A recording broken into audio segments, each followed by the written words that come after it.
Você conhece o psiquiatra suíço Carl Gustav Jung? Ele foi o fundador da psicologia analítica e ele fala sobre os arquétipos, essas formas e formas universais de comportamento. Só que será que o que ele dizia sobre o nazismo lá atrás, na época dele, também se aplica nos tempos de hoje? Bora tomar um café e bater um papo? Olá, eu sou Rodrigo César e você está no meu canal. Antes de mais nada, eu quero te dar boas-vindas aqui no canal. E te lembrar que caso exista algum comentário que incentive violência ou faça apologia ao nazismo, será sumariamente denunciado, excluído e bloqueado. Não fazemos nem toleramos nenhum tipo de violência aqui neste canal. E existem comentários e apologias que devem ser sim combatidas e combatidas veementemente. Bem, o Carl Gustav Jung ele foi um psiquiatra suíço que fundou a psicologia analítica, que é uma das escolas mais importantes da psicologia, né? Para quem está chegando agora aqui, eu sou psicólogo, que sigo a abordagem junguiana, também conhecida como psicologia analítica, mas eu também sou ator e dramaturgo, então aqui no canal a gente sempre fala sobre arte, cultura e comportamento e atualidades. E há 15 dias eu fiz um vídeo sobre as conferências de Tavistock, né, que são as conferências que o Jung proferiu numa clínica na Inglaterra. E ele fala sobre a introdução à psicologia analítica, ele fala sobre conceitos da psicologia analítica. Eu fiz um review dessas conferências e nesse vídeo, né, que comento sobre esses livros, né, que são Fundamentos de Psicologia Analítica e também A Vida Simbólica, parte 1.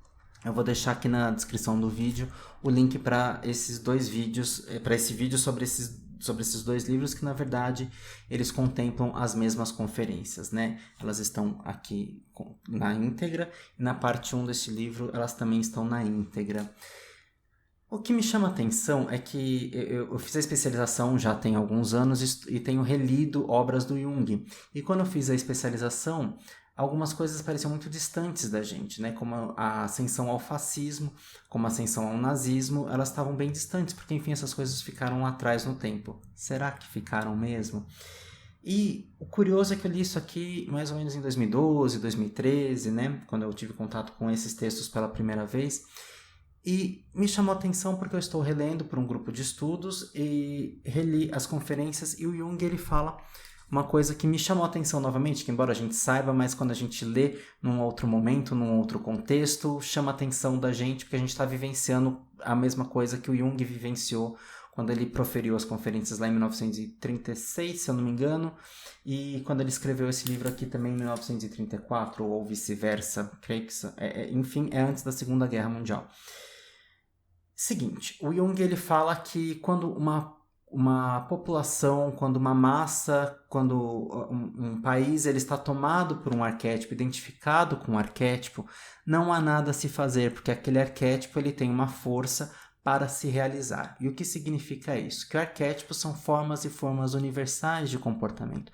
E os arquétipos eles têm uma espécie de script, digamos assim, um passo a passo, um roteiro, uma sequência de acontecimentos, que eles começam num lugar e terminam em outro lugar. Então, por exemplo, quando ele vai mencionar algumas questões relativas ao nosso comportamento, por exemplo, ele fala quando a gente tem um complexo materno, ele está se referindo às questões que temos relativas às nossas mães, né? Porque arquétipos são formas e formas universais de comportamento, e mãe é mãe em qualquer lugar do planeta, ela se comporta de forma muito semelhante, seja a cultura que for, e os filhos também, né? A relação de filhos e mãe, a mesma situação. Seja mãe ou pai, também temos esses complexos também, enfim. Temos tantos arquétipos quanto temos formas de comportamento, ou seja, infindáveis, inúmeros, não dá pra gente contabilizar quantos existem. Tudo que é comportamento é um arquétipo, digamos assim, né? Então, os instintos, os arquétipos são também representações de instintos. Então, o Jung ele vai debater aqui neste livro, Os Arquétipos do Inconsciente Coletivo, toda a fundamentação dele em relação aos arquétipos. Então, ele vai falar sobre o empirismo e quando ele estava descrevendo todos os casos, quando ele estava elaborando toda a psicologia analítica, quando ele estava descrevendo, porque ele fala que, embora algumas coisas a gente não consiga mensurar, apalpar, né, não são palpáveis, a gente consegue descrevê-las. Né? Então, os arquétipos são dessa forma porque eles se repetem quando a gente observa, quando a gente percebe com o funcionamento da psique, a gente observa os arquétipos funcionando, né? O funcionamento desses arquétipos. E arquétipos, então, são formas e formas universais de comportamento. Dessa forma, o fascismo, o nazismo, eles também podem ser entendidos como arquétipos, né? Como um script que nascem de uma determinada forma e tem todo um processo de realização que culminam naquele comportamento X, naquela ideologia X, naquele movimento X, YZ, que seja. E aí o Jung, ele traz ali nas conferências de Tavistock essa informação de que às vezes a gente não tem como combater quando um arquétipo ele está em ação, ou seja, ele vai se realizar daquela forma. Isso parece fatalista, né? Quando a gente vê isso, a gente fala, meu Deus, e o que a gente vai fazer? Como é que a gente pode combater, então, a ascensão ao nazismo? Lá nas conferências e também num outro livro que ele tem que chama Presente e Futuro, e também Civilização em Transição, no livro Presente e Futuro, que tem review aqui no canal também, vou deixar o link aqui na descrição, o Jung ele aponta para a gente que para a gente sair desse movimento, dessa identificação com esse coletivo, que essa massa está em identificação com este arquétipo, né? Para a gente sair desse movimento, a gente precisa trabalhar o autoconhecimento, ou seja, se distanciar da identificação com esse arquétipo.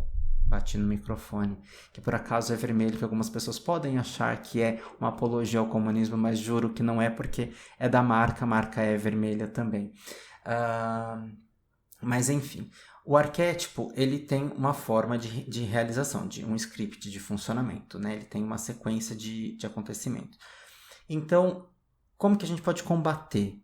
Né? Se tem um coletivo, várias pessoas estão identificadas, eu tenho que me diferenciar. Então, como que eu me diferencio? Como que eu entendo quem sou eu e qual que é o meu papel nessa história toda?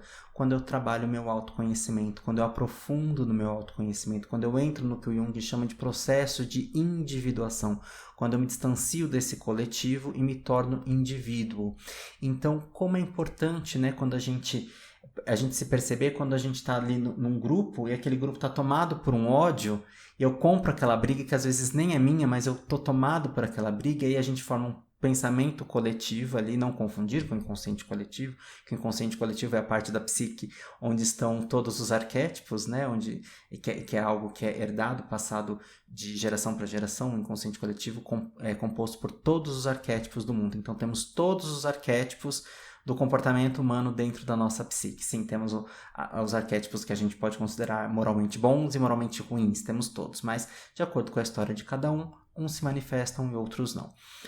Só que, quando a gente está identificado coletivamente com esse arquétipo, que é do inconsciente coletivo, quando a gente está coletivamente identificado, a gente também precisa se distanciar, a gente precisa se diferenciar. E aí a gente vai lidar com as nossas dores, com as nossas frustrações, com as nossas questões todas, com as nossas projeções, né? E ver o que a gente está fazendo pelo coletivo. Né? Por isso que eu sempre bato na tecla, até mesmo na arte, né? Até mesmo nas peças de teatro que eu escrevo, na minha arte. Como é importante a gente olhar para a subjetividade individual, porque a sombra coletiva ela é formada pelas subjetividades, pelas sombras individuais. Então a gente precisa compreender quais são os nossos aspectos sombrios, sejam eles positivos ou principalmente negativos. Então a gente começa a recolher, a dissolver as nossas projeções, dissolver os nossos complexos. E como isso é importante, né? E como isso se repete ao longo do tempo. Né? Como diz o Cazuza, eu vejo o futuro repetir o passado, estou no museu de grandes novidades, né? Ou seja, as grandes novidades, as ideias de gênio que são todas revolucionárias, que são na verdade grandes novidades, que são peças de museu que não servem para nada, elas se repetem. Né? O homem está sempre achando que está reinventando a roda, né? E a roda já está inventada e reinventada, né? E o homem acha que está sempre reinventando a roda e não funciona assim. Então eu quero trazer um texto, um trecho de leitura aqui dos arquétipos do inconsciente coletivo. E assim, meu objetivo com esse vídeo não é esmiuçar toda a obra junguiana, porque o Jung ele vivenciou esse período lá pré-Segunda Guerra, pós-Segunda Guerra, né? Ele vivenciou esse período da guerra, né? E como é importante a gente perceber o registro do Jung e como que algumas coisas elas se repetem, o movimento psicológico ele se repete. Né? Então, quando vocês assistirem lá o vídeo do Presente e Futuro, né, que eu vou deixar aqui na descrição, naquela época eu tô falando sobre as questões eleitorais, até me referindo às questões de 2018, né, pra gente repensar como é que foi esse movimento coletivo das eleições de 2018 e que a gente vai ter coisa talvez muito pior agora nas nossas eleições em 2022, porque antes a gente percebia que existiam muitas fake news, que são notícias fraudulentas. Além de notícias falsas, as fake news são notícias fraudulentas, né? Então, o quanto que a gente pode olhar para essas fake news, para essas notícias fraudulentas que antes estavam lá no campo pessoal do WhatsApp, agora muitas estão chegando na grande mídia, né? E lá atrás a gente chamava isso de calúnia, né? Então, quantas pessoas eram acusadas e enviadas para a fogueira com questões de poder, por exemplo, né? Para alguém alcançar o poder ou prejudicar outra pessoa, quantas acusações. Então, se preparem, né? Porque a gente vai ter as deepfakes, né? Que são esses vídeos que as pessoas pegam a imagem de uma pessoa, a voz de uma pessoa, consegue pelo computador produzir vídeos falsos com a imagem e a voz daquela pessoa. Então, olha o problema que nós estamos enfrentando, que certamente nós vamos enfrentar agora, né? Então, na eleição de 2022, porque, enfim, tem uma guerra pelo poder, uma disputa pelo poder muito intensa, como sempre existiu na história da humanidade. Então, vamos ver como algumas coisas se repetem. Eu quero ler com vocês aqui um trecho do livro, né, dos arquétipos do inconsciente coletivo. O Jung, ele sempre traça a obra dele com parágrafos, com números de parágrafos ao lado de cada parágrafo, então é fácil da gente se localizar, e eu vou mencionar quais são os parágrafos aqui dessa obra, para caso você vá atrás da informação, isso é mais fácil do que o número de página, por conta das diversas edições, localizar pelo número na lateral do número do parágrafo. Então eu quero aqui propor para você uma reflexão, um pensamento de como as coisas se repetem, e qual que é o nosso papel nessa história e onde a gente está nessa história e como que a gente pode, através do nosso autoconhecimento, promover modificações sociais, né? Será que a gente está tão inflamado ao ponto de ficar cego, né? E se a gente está cego, né, que é uma expressão capacitista, inclusive, né? Se a gente não está visualizando o que está diante dos nossos olhos, a gente está envolvido demais por aquilo. Então, a gente precisa se desenvolver. Então, olha a palavra desenvolver, né? Não só no sentido de desenvolver, de crescer, a gente também precisa se deixar não envolver, ou melhor, deixar de se envolver. Enfim, gente, eu tenho dislexia, às vezes eu não consigo conjugar as frases corretamente, mas acho que eu me fiz entender, né? Se não fiz, manda aí nos comentários que a gente tenta de outras formas eu expressar aqui, pra gente não só se desenvolver no sentido de crescimento, mas também pra gente não se envolver com algumas coisas coletivas, né? Então o Jung, ele tá falando lá no parágrafo 97 e depois no 98, tá? Eu vou ler na sequência aqui com vocês. Eu não vou nem colocar o textinho aqui na tela, eu vou ler direto com vocês aqui, olhando no olho, porque eu acho que é o tipo de coisa que a gente tem que ler e falar olhando no olho. Acaso não vemos como uma nação inteira ressuscita um símbolo arcaico e até formas arcaicas de religião? E como essa nova emoção transforma o indivíduo de um modo catastrófico? O homem do passado está vivo dentro de nós de um modo que antes da guerra, da Primeira Guerra e da Segunda Guerra, o homem do passado está vivo dentro de nós de um modo que antes da guerra nem poderíamos imaginar. E, em última análise, o destino das grandes nações não é senão a soma das mudanças psíquicas dos indivíduos. Ou seja, quando a gente está ali inflamado, quando a gente está ali contaminado, né? O Jung, ele vai falar muito de contágio psíquico. Quando a gente está ali contaminado, contagiado psiquicamente, a gente transforma uma nação de maneira, às vezes, catastrófica, né? Então, não é o que a gente está vivendo hoje, né? Seja aqui no nosso país, com a ascensão de símbolos nazistas, com pessoas dentro de governo pregando ideias, né? Disseminando ideias nazistas e fascistas, e às vezes até pessoas que têm papéis importantes dentro da mídia falando sobre isso, defendendo a possibilidade de, meu filho, simplesmente não dá para a gente dar voz para o nazismo. Não se trata de democracia. Não é isso. Democracia não é isso. O mal tem que ser combatido, né? E dar voz ao mal não é tão democracia assim, né? Vamos pensar sobre isso, né? Enfim, vamos lá. lembrem que os comentários negativos serão deletados e denunciados. Aí ele segue aqui. Mas se a neurose é uma questão de incompatibilidade geral ou causa um estado de certo modo prejudicial num número relativamente grande de indivíduos, somos obrigados a constatar a presença de arquétipos, ou seja, se percebe que é algo comum a todos os indivíduos, a todas as pessoas. Uma vez que, na maioria dos casos, as neuroses não são apenas fenômenos particulares, mas sim sociais, devemos admitir geralmente a presença dos arquétipos. O tipo de arquétipo que corresponde à situação é reativado, e disso resultam as referidas forças motrizes ocultas nos arquétipos, que, por serem explosivas, são tão perigosas e de consequências imprevisíveis, ou seja, ressoam no coletivo, né?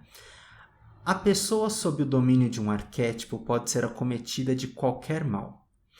Se 30 anos atrás, ele escreveu isso em 1936, se 30 anos atrás alguém tivesse ousado predizer que o desenvolvimento psicológico tendia para uma nova perseguição dos judeus como na Idade Média, que a Europa estremeceria de novo diante do fácio romano e do avanço das legiões, que o povo conheceria de novo a saudação romana como há 2000 anos atrás, e que em lugar da cruz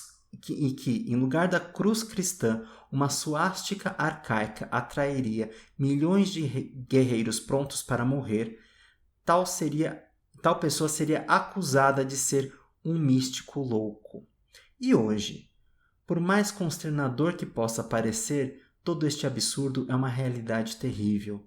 A vida privada, motivos e causas particulares e neuroses pessoais quase se tornaram uma ficção no mundo odierno. O homem do passado que vivia no mundo de representações coletivas arcaicas ressurgiu para uma vida visível e dolorosamente real, e isto não só em alguns indivíduos desequilibrados, mas em muitos milhões de seres humanos. Então, olha como se dá o contágio psíquico. Então, qual que é o nosso papel? Às vezes a gente não consegue frear esse arquétipo de se realizar porque ele toma uma força coletiva intensa. Mas a gente consegue sim, através do autoconhecimento, olhar para esses movimentos.